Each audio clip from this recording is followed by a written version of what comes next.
Assalamualaikum warahmatullahi wabarakatuh. Perkenalkan, nama saya Iksan Rahmadsyah dengan NIM 1804707. Di sini saya akan membahas mengenai materi memahami dan mengklasifikasikan uang.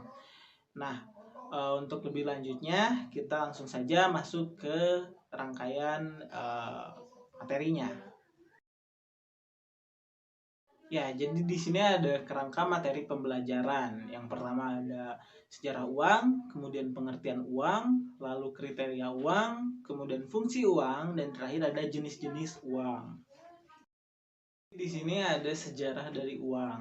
Nah, yang pertama itu ada sistem barter, yang mana kita menukarkan barang dengan barang gitu. Namun sepertinya sistem itu kan kurang efektif juga gitu ya, sehingga pada tahun 600 sebelum Masehi itu muncullah yang namanya uang koin yang dibuat oleh Raja Turki pada masa itu.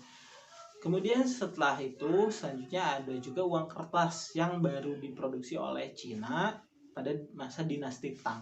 Ya, setelah sekian lama ya, beberapa lama itu masuk ke zaman yang cukup modern, yaitu ada uang elektronik berbasis kartu.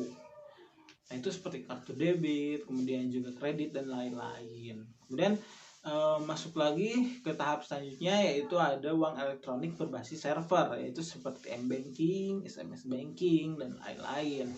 Dan terakhir itu yang paling baru ada uang berbasis digital, yaitu contohnya seperti Bitcoin pada saat ini. Di sini ada pengertian mengenai uang. Nah, jadi uang ini adalah suatu benda yang diterima oleh masyarakat secara umum untuk mengukur nilai, menukar, kemudian juga melakukan pembayaran atas pembelian barang dan jasa, lalu juga pada waktu yang bersamaan bertindak sebagai alat penimbun kekayaan. Nah, keberadaan uang menyediakan alternatif transaksi yang lebih mudah daripada barter yang lebih kompleks, tidak efisien, dan juga kurang cocok digunakan dalam sistem ekonomi modern. Jadi memang uang ini saat ini alat tukar utama yang digunakan oleh masyarakat di dunia, seperti itu. Selanjutnya ada kriteria uang. Nah, kriteria uang ini ada 8 poin gitu ya. Dan di sini ada 4 poin terlebih dahulu. Yang pertama itu ada jaminan. Nah, setiap uang yang diterbitkan dijamin oleh pemerintah negara tertentu. Kemudian yang selanjutnya ada nilai yang stabil. Nilai uang harus memiliki kestabilan dan juga ketetapan serta diusahakan fluktuasinya sekecil mungkin. Lalu selanjutnya ada disukai umum. Tentunya uang harus dapat diterima secara umum penggunaannya. Dan yang terakhir ada mudah disimpan. Nah, uang harus mudah disimpan di berbagai tempat ya. Itu termasuk dompet, kemudian juga celengan dan lain-lain gitu. Dan yang selanjutnya ya, kriteria uang. Yang selanjutnya ada mudah dibawa. Kemudian mudah dibawa ini jadi dipindahkan dari tempat satu ke tempat yang lain gitu ya. Kemudian juga ada mudah dibagi. Nah, mudah dibagi ini mudah dibagi dalam satuan unit tertentu gitu dengan nominal yang ada. Kemudian juga tidak mudah rusak ketika dalam berbagai kondisi gitu ya, entah robek ataupun luntur. Kemudian juga suplai harus elastik. Nah, jumlah uang yang beredar di masyarakat haruslah mencukupi kebutuhan yang dibutuhkan oleh masyarakat.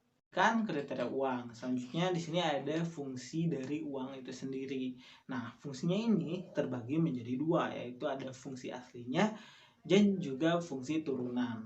Nah, fungsi aslinya ini terbagi menjadi tiga. Yang pertama ada alat tukar atau medium of exchange. Nah, orang yang akan melakukan pertukaran tidak perlu menukarkan dengan barang, tetapi cukup menggunakan uang sebagai alat tukar. Kemudian yang kedua ada satuan hitung atau unit of account.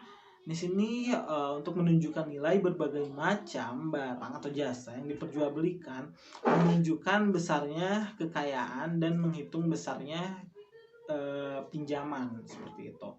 Dan yang terakhir ada alat penyimpanan nilai atau valuta. Nah, ini dapat digunakan untuk mengalihkan daya beli dari masa sekarang ke masa yang akan datang. Fungsi turunan ini ada 5 ya. Yang pertama ini ada alat pembayaran yang sah. Jadi ketika kita membayar tentunya itu akan sah.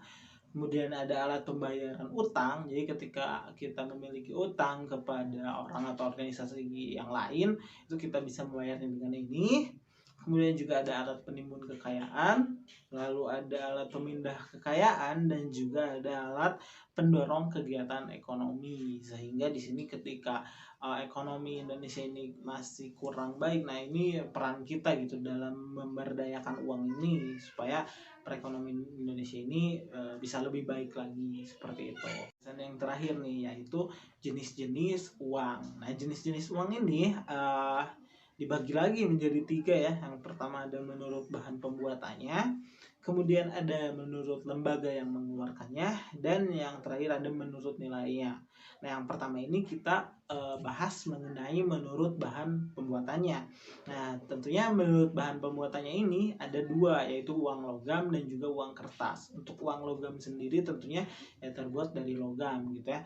Yang mana pada sebelumnya ini terbuat dari besi emas ya, dan juga perak. Tetapi ketika sekarang lebih ke tembaga gitu untuk bahannya sendiri. Nah, sedangkan uang kertas ya tentunya terbuat dari kertas gitu ya, atau dari material-material yang menyerupai kertas. Kemudian ada menurut lembaga yang mengeluarkannya, dan ini juga terbagi menjadi 2 gitu ya. Ada uang kartal atau kepercayaan, dan juga uang giral atau simpanan di bank. Yang terakhir ini ada menurut nilainya. Nah, nilainya ini juga terbagi menjadi 2, yaitu uang penuh dan juga uang tanda. Dan terakhir di sini ada suatu quotes dari suatu tokoh terkemuka yaitu Albert Hubbard, yang mana itu berbunyi, uang tidak pernah membodohi siapapun, melainkan hanya menunjukkan siapa kita. Sekian mungkin yang dapat saya sampaikan. Semoga materinya dapat dipahami dengan baik dan juga bermanfaat. Kurang lebihnya mohon maaf. Wassalamualaikum warahmatullahi wabarakatuh. Terima kasih.